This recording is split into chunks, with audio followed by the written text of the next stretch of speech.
Bismillah, walhamdulillah, wassalatu wassalamu ala rasulillah, amma ba'd. Today's video is regarding what it means to be British.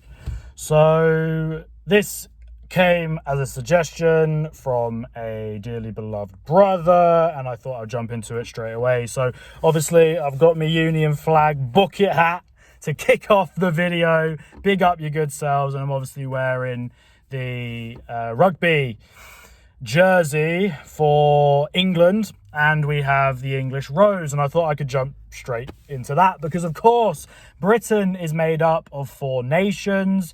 We have the largest being England, followed by Scotland, Wales and Northern Ireland. And the English, we have the rose, the Scottish have the thistle, the Welsh have the daffodil, and the Irish have the shamrock. And so what it means to be of a certain land, I think, is to have certain familiarities. In Britain, we're used to certain brands, you know, when it comes to Tesco, Sainsbury's, Asda. We don't have Walmart. You know, Walmart is American. The smaller ones, we have your Londis and your Budgeons and your good lord, what's the one I'm thinking of now? There's one in a city, Spar. We have Spars as well. So I don't know, different, just the number plates, just the signs being in the language you speak. I think that what it means, and this comes into a conversation about what it means to be British or English. To me, you know, we're all human, and then we have different kind of subsets of identity, and that is to say, you know, we're human, then we're Muslim or Christian or Hindu or non-believing.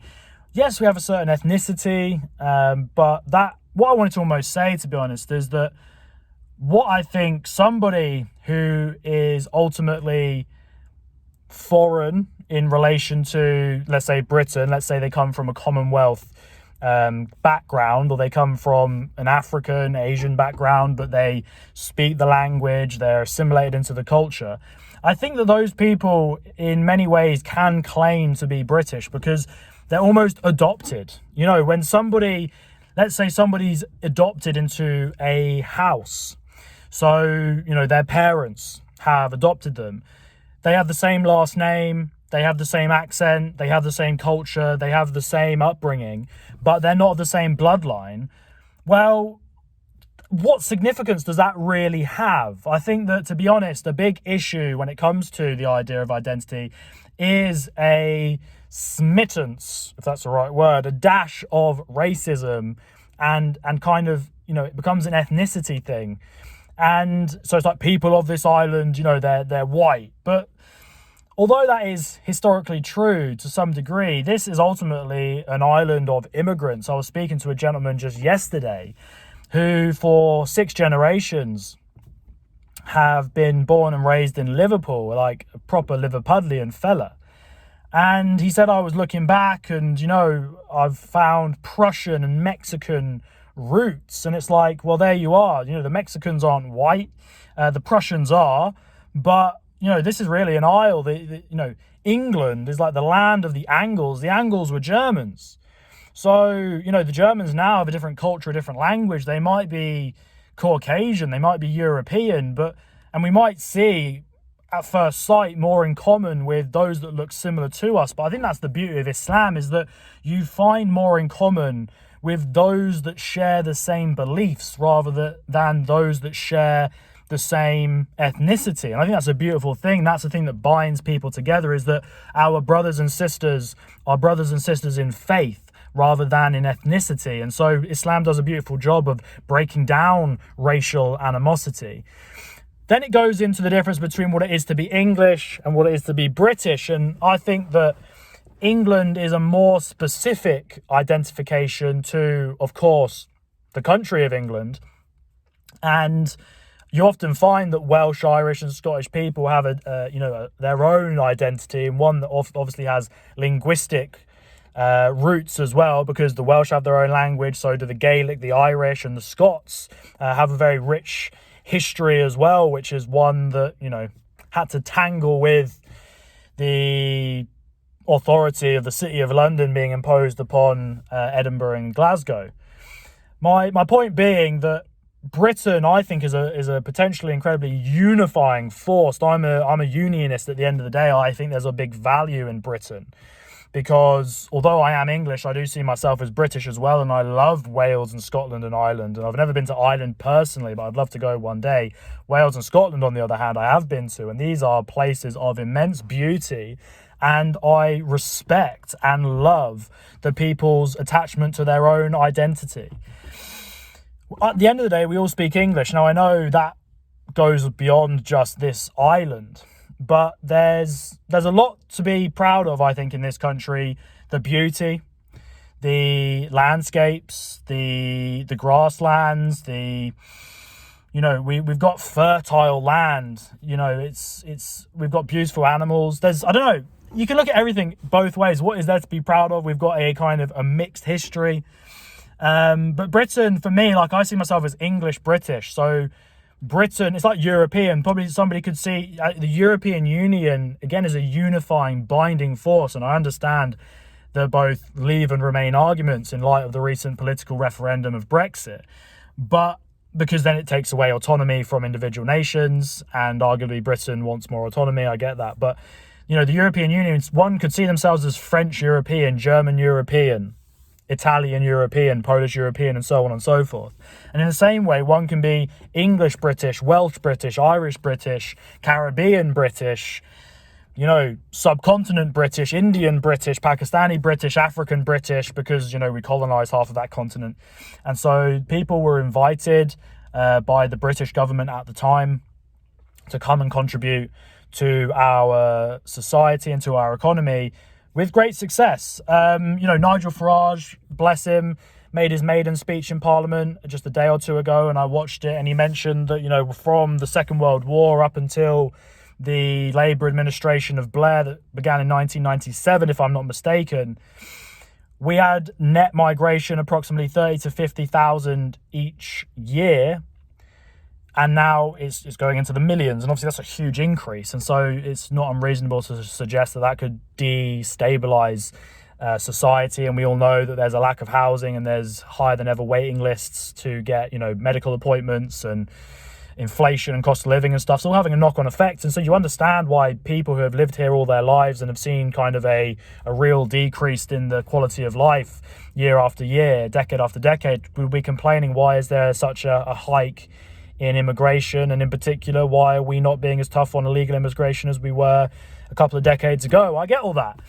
But when it comes to being British and realizing in relation to Islam that there was a time where the majority, and it's, by the way, this time was just over 100 years ago, just a little over 100 years ago, or approximately a century ago, the majority of the Muslims on this planet were under the rule of the British Empire.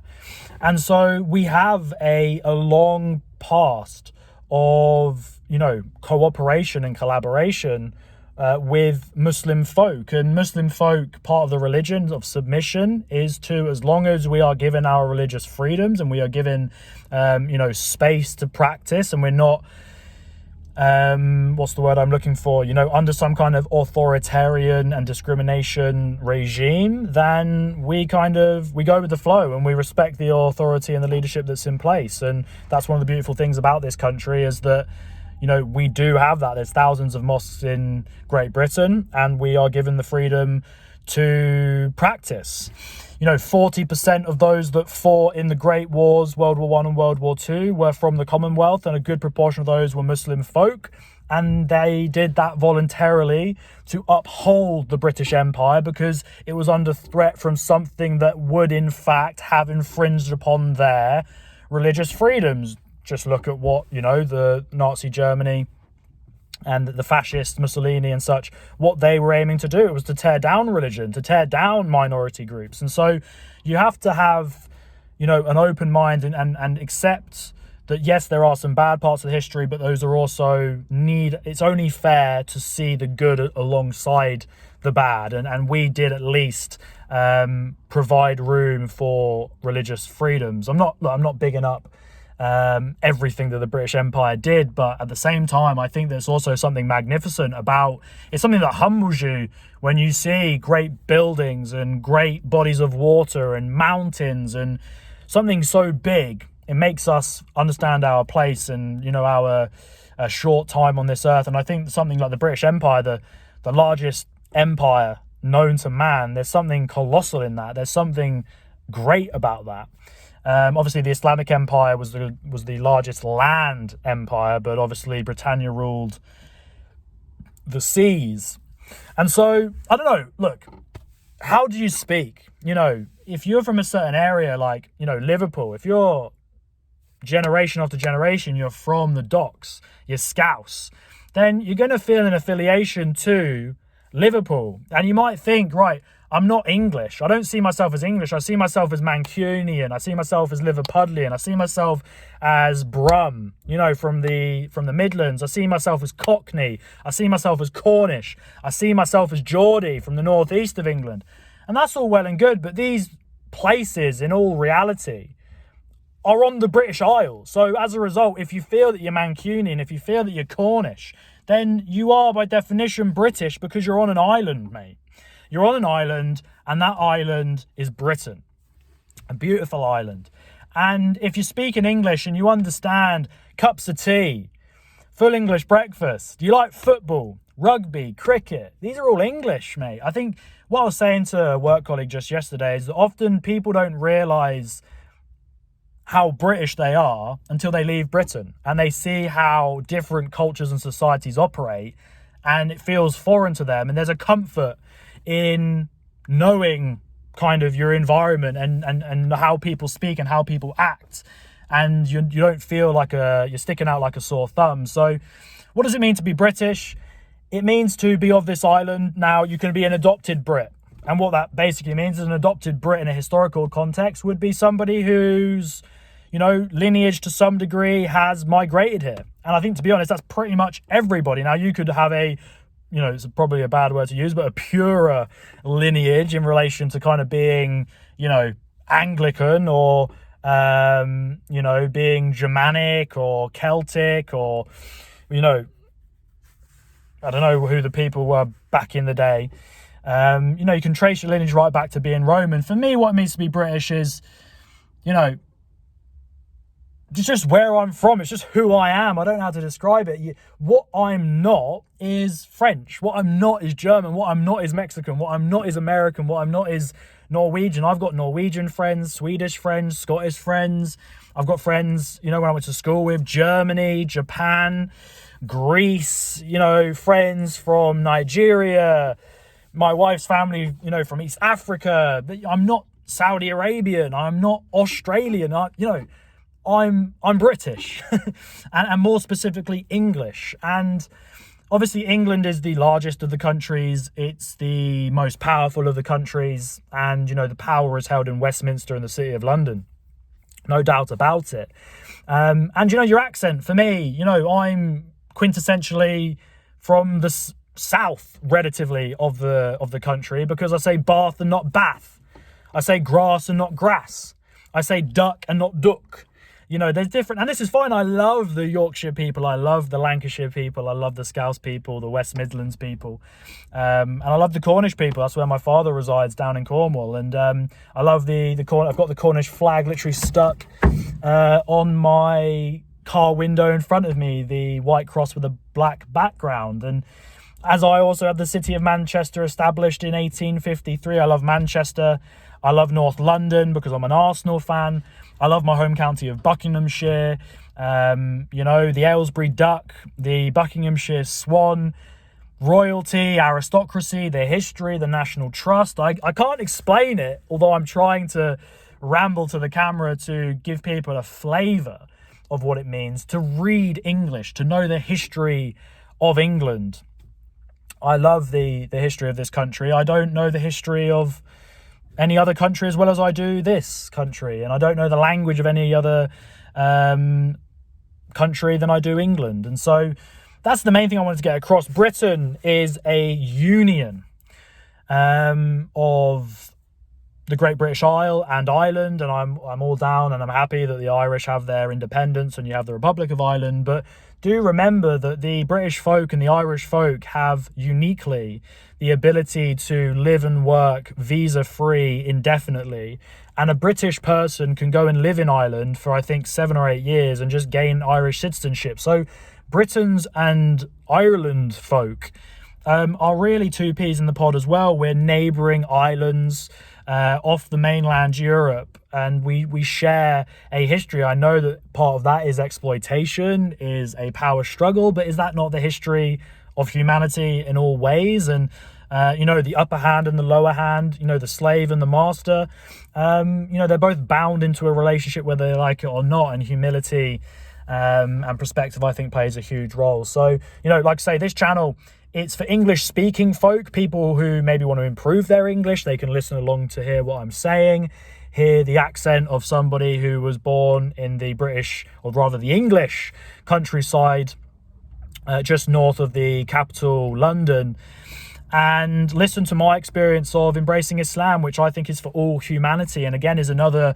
unifying religion that looks beyond ethnicity, that looks beyond kind of what's the outward is showing. It looks to the inside, looks to the state of the heart. And so, and the history of this country is also Christianity, which is being lost at a rapid rate. And I love the architecture of the cathedrals, York, Liverpool, the largest Anglican church in the country, second, of course, to St. Paul's in London. And, the beautiful architecture, religious architecture, the abbeys, the history. I mean, there's just so much to talk about. So I guess what I want to finish with is, do I see, if people speak English to a degree where they can communicate with me and talk about anything normal, day-to-day, football, weather, shopping, ask for directions, they work and speak in English, they get, their job is in English, for example. They were educated in English and they've been through the system, they contribute, they pay taxes, they have a British passport, their identity is English, they were born, or their children were born in England or Britain at large, then who am I to say they're not English or British? I don't think that's not what I'm about. Now, I think it's a fair point to say that in other countries, maybe they have a more specific ethnic identification for the country. That is to say that, if you're European but you're born in Japan, you have a Japanese passport and you speak Japanese, then how Japanese are you really? It's a fair claim to make. But the history of this country is one of colonization, is one of expanding across the entire globe, Americas, literally every continent, the empire in which the sun never sat, the sun never set.